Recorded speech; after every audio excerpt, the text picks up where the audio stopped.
it's interesting to see these little laboratories of democracy where states have different rules, regulations. And when it comes to school choice, some states are simply doing it better than others. Indiana's done a very good job. Florida has been right near the head of the pack as well. And some new research on spending versus choice and what results in better educational results. What do we know? What have we found?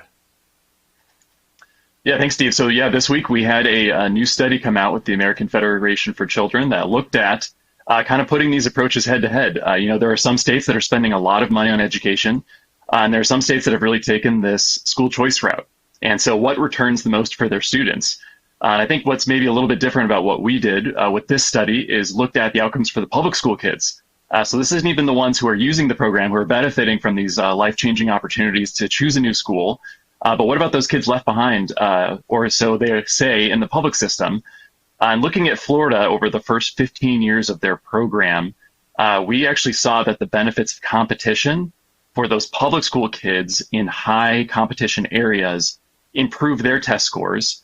And they did that at a cost that was 11 times less than what the best research on school spending would predict they would do as a result of just spending more money. So, not only are these scholarship programs providing opportunity for kids who use them, they also spur competition in the public system, make kids who are in these schools better as well. So, we think it's really a win-win, both for families and for taxpayers.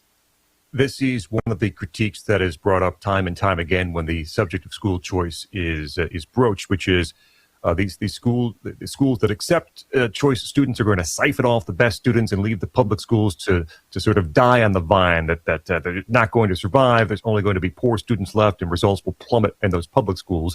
And what you're saying is that's not the case. In this study, we saw that both the choice schools improved, but also improved competition, which in turn meant that results at public schools improved as well. No, that's exactly right. And I think it is just a total myth, unfortunately, about who uses these programs.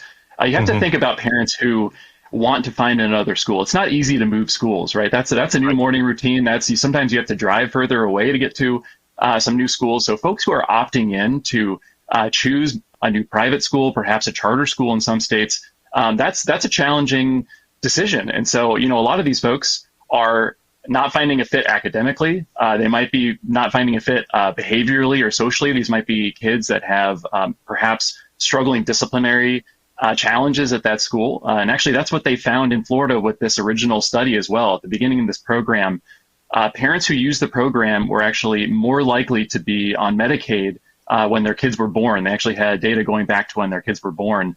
So these were some of the lowest income folks in the state of Florida disproportionately using the tax credit scholarship program there, just totally against this narrative that this is just for kids who are maybe from working and upper middle class families. No, it's really folks from across the spectrum. And the arguments, or at least the petitions to government from both sides are interesting, because on one side you have again schools who want to enable choice and allow students and parents to pick their schools, and they're saying just let us teach. On the other side, you have public schools and unions who are saying we need more money, and we're never fully funded. And you'll notice they never say what the fully funded amount is. It just rises and rises every year. They say we're not fully funded. So you have the option of spending gobs more money to appease public schools and teachers unions, or the ability to say, hey, let's give parents the ability to choose where to send their children. Yeah, Scott, and that's part of what spurred me to write this paper. Looking across states, we have 18 states with no private school choice program.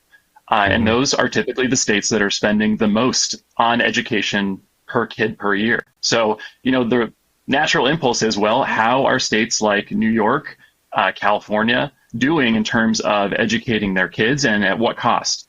And spending is important for schools. You do need to spend money for schools to have resources to teach kids, but at a certain point in time, that becomes very inefficient to continue spending more money, especially in a system in which the incentives are not set up well. So I think what Florida was able to do was make an investment and improve the dynamics of their education system overall and create the incentives for schools to spend that money well.